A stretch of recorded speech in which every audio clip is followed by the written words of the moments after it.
श्रीमद् भागवत साप्ताहिक कथा के पंचम स्कंध का 19वां अध्याय 19वां अध्याय, जिसमें किम पुरुष और भारतवर्ष का वर्णन होता है। सुखदेव जी कहते हैं, हे राजन, किम पुरुष श्री लक्ष्मण जी के बड़े भाई आदि पुरुष श्री राम जी की उपासना परम भक्त श्री हनुमान जी करते हैं। वह अष्टशेष के साथ गंधर्वों द्वारा गाई हुई अपने स्वामी की परम कल्याणमयी कथा का श्रवण तथा नाम संकीर्तन करते हैं। वह स्तुत करते हैं, उपासित लोकाय नमः, साधुवाद निश्राय नमो, ब्रह्मणाय देवाय महापुरुषाय महाराजाय नम इति। उपासित लोकाय का अर्थ है उपासितो लोको ये। सब लोग तो भगवान की उपासना करते हैं, परंतु स्वयं श्री राम की आराधना में लगे रहते हैं। साधुवाद निष्कलाय का अर्थ है सोने की कसकर जांच की जाती है। वैसे ही आप अपनी सच्चरिता की परख करना चाहते हैं। श्री राम का चरित्र साधुओं का मापदंड है। भारतवर्ष में भगवान नर नारायण जीवों के कल्याण के लिए गंधमादन पर्वत पर तपस्या करते हैं। परम भक्त नारद जी उनकी स्तुति करते हैं। वह भगवान सर्वद्रष्टा होते हुए भी निर्विकार निर्लिप्त होते हैं। ऐसे नर नारायण भगवान को हम प्रणाम करते हैं। जगत गुरु ब्रह्मा जी के प्रयाण काल में देह अभिमान नष्ट होकर अपने मन में भगवान को स्थिर करने की प्रेरणा दी है। संगते विद्वानम कुकुले वात्यात् सत्यस्य यत्नम श्रमेव केवलम। लौकिक और पारलौकिक भोगों के लालची मूढ़ पुरुष जैसे पुत्र धनादि की चिंता से डरते हैं, उसी प्रकार यदि विद्वान को भी इस निंद्रिय शरीर से छूटने का भय ही बना रहा तो उसका ज्ञान प्राप्ति के लिए किया हुआ सारा प्रयत्न व्यर्थ होता है। यह भारतवर्ष की कर्मभूमि है। इसमें चंद्रवसा, ताम्रपर्णी, कावेरी, गोदावरी, मंदाकिनी आदि पूर्ण नदियां प्रवाहित हो रही हैं, जो नाम लेने मात्र से अंतःकरण को पवित्र कर देती हैं। देवता लोग भी भारतवर्ष का महत्व गायन करते रहते हैं। अये जन्मम लब्धम भरताजिरे मुकुंद सेवापियम स्पृहाहीना। जिन जीवों ने भारतवर्ष में जन्म लेकर के कौन सा पुण्य किया है जिससे उनके मुकुंद भगवान की सेवा करने का पूर्व अवसर प्राप्त हो गया, हम लोग भी इसके लिए तरसते रहते हैं। भारतवर्ष में जन्म लेकर के थोड़े समय में ही भगवान के कर्मों का फल समर्पित कर भगवान के दिव्य धाम को प्राप्त कर लेते हैं। ना यत्र वैकुंठ कथा सुधा पागम, ना साधवो भगवता श्रया, नायस्य यज्ञेश मखा महोत्सवा, सुरेश लोकायपि नावे सा सेव्यताम। जहाँ भगवान का कथा अमृत नहीं मिलता है, भगवान के प्रेमी भक्त चाहे ब्रह्मलोक क्यों ना सही, जहाँ जाना पसंद नहीं करते हैं। स्वर्ग में रहने वाले देवता भी भारतवर्ष में जन्म लेने की भगवान से प्रार्थना करते रहते हैं। जिन्होंने भारतवर्ष में मानव जीवन प्राप्त कर भव सागर से पार जाने का प्रयत्न नहीं किया, वह जीव तो भाग्यहीन ही है। इसका व्यासनंदन श्री सुखदेव जी ने जम्बूद्वीप के 9 वर्षों का संक्षिप्त रूप से वर्णन किया है। श्रीमद् भागवत साप्ताहिक कथा के पंचम स्कंध का 19वां अध्याय समाप्त हुआ। अथ 20वां अध्याय 20वें अध्याय में अन्यथा द्वीप और लोकालोक पर्वत का वर्णन है। सुखदेव जी कहते हैं, हे राजन, अब हम जम्बू द्वीप के बाद प्लक्ष द्वीप, श्यामल द्वीप, कुश द्वीप, क्रौच द्वीप, शाक, पुष्कर द्वीपों का वर्णन करते हैं। जिस प्रकार मेरु पर्वत जम्बू द्वीप से घिरा हुआ है, वैसे ही लक्ष्य योजन विस्तार जम्बू द्वीप उतने ही परिणाम वाले क्षीर सागर से वेष्टित है। जम्बू द्वीप के बाद पलक्ष द्वीप, यह और उससे भी दुगना है। उसके चारों ओर इच्छुरस का समुद्र है।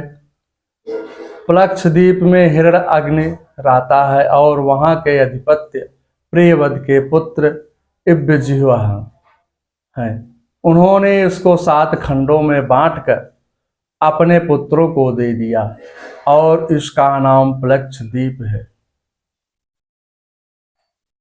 और स्वयं स्थित होकर उपराम हो गए।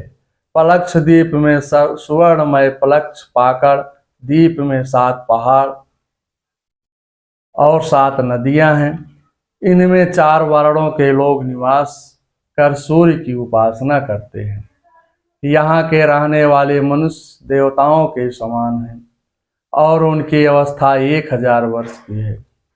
इसके बाद पलक्ष द्वीप से 2 गुना 4 लक्ष योजन श्यामली द्वीप है। यह मदिरा के सागर से भरा है। यहाँ शामली सेमर का वृक्ष है।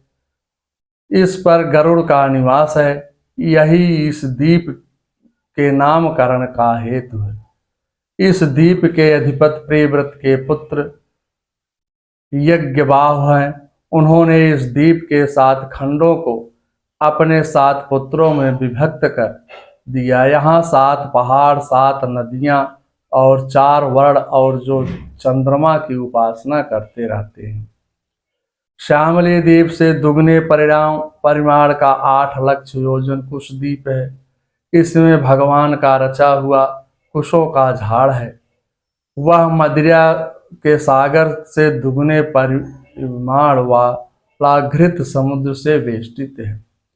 इसके इस द्वीप में 7 पर्वत, 7 नदियां और 4 वर्ण हैं, जो भगवान अग्निस्वरूप हरिया का यज्ञादि कौशल के द्वारा पूजन करते हैं। कुश द्वीप से भी दुगुना 16 लक्ष योजन का क्रौंच द्वीप है, जो घृत समुद्र से दुगने विस्तार वाले दूध से घिरा हुआ है। यह क्रौच नाम का एक बहुत बड़ा पहाड़ है। इसी के कारण इसका नाम क्रौच द्वीप है। इसके अधिपत्य प्रियव्रत के पुत्र घृतपृष्ठ हैं और ये बड़े ज्ञानी थे। वह इनको 7 खंडों में और 7 पुत्रों में बांटकर भगवान की आराधना करने वन में चले गए। इस द्वीप में भी 7 नदियां और 4 वर्ण हैं, जो ओपो देवता, जल के देवता की उपासना करते हैं। एवं पुरस्तातम क्षीरोदाति परिता उपेक्षितम शाकदीपो द्वात्रिलक्षम योजनावम समायेन चा दक्षिमंडलोरेन परितो यस्मिन् शाको नाम महीरुतम स्वाक्षेत्रम व्यापदेशुम मत्स्य महासुरान भेयन्दस्तम दीपम मनुवासयति। इसी प्रकार क्षीर समुद्र से आगे उसके चारों ओर 32 लाख योजन विस्तार वाला शाकद्वीप है, जो अपने ही परिमाण वाले मट्ठे से घिरा हुआ है। इसमें शाक नाम का विशाल वृक्ष है। वही इस क्षेत्र का नाम का कारण है। इसकी मनोहर सुगंध से सारा द्वीप महकता रहता है। इसके अधिपति मेधा तिथि हैं। वह इस द्वीप को 7 खंडों में बांटकर भगवान की आराधना करने चले गए। यहाँ 7 पर्वत, 7 नदियां, 4 वर्ण हैं। ये सब वायु देवता की उपासना करते हैं। शाक द्वीप के बाद उसके दुगुना 64 लक्ष योजन का पुष्कर द्वीप है। यहाँ मीठे जल से समुद्र घिरा हुआ है। इसमें दे दीप्तमान लाखों पंखुड़ियों वाला एक बहुत बड़ा कमल है। इस द्वीप के मध्य में मनसोत्तर पहाड़ है। यह 10,000 योजन वाला है। इसके ऊपरी भाग में सूर्य रथ का पहिया उत्तरायण दक्षिणायन के क्रम में भ्रमण करता रहता है। इस द्वीप के अधिपति प्रियव्रत पुत्र वृत्तिहोत्र हैं, जो अपने 2 पुत्रों को रमणक और धातिक ये दोनों खंडों का अधिपति बनाकर तपस्या करने वन में चले गए। यहाँ के पुरुष अद्वैत ब्रह्मा की उपासना में रहते हैं।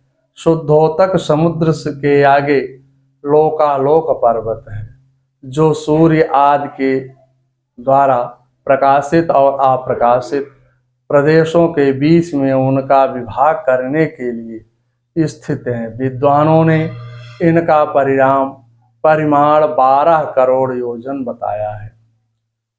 इसकी 4 दिशाओं में ऋषभ, पुष्कर, चूर्ण, वामन और अपराजित नाम के 4 दिग्गज हैं। सर्वंतर्यामी परम पुरुष श्रीहरि अपने विक्रसेन और पार्षदों सहित इस पर्वत पर चारों ओर से विराजते हैं। इसके आगे केवल योगेश्वरों का ही ठीक ठाक गति हो सकती है। श्रीमद् भागवत साप्ताहिक कथा के 5वें स्कंद का 20वां अध्याय समाप्त होता है। मंगलम भगवान विष्णु मंगलम गरुड़ाध्वजा मंगलम पुंडरीकाक्षाय मंगलाय तनोहरि। ओम नमो भगवते वासुदेवाय।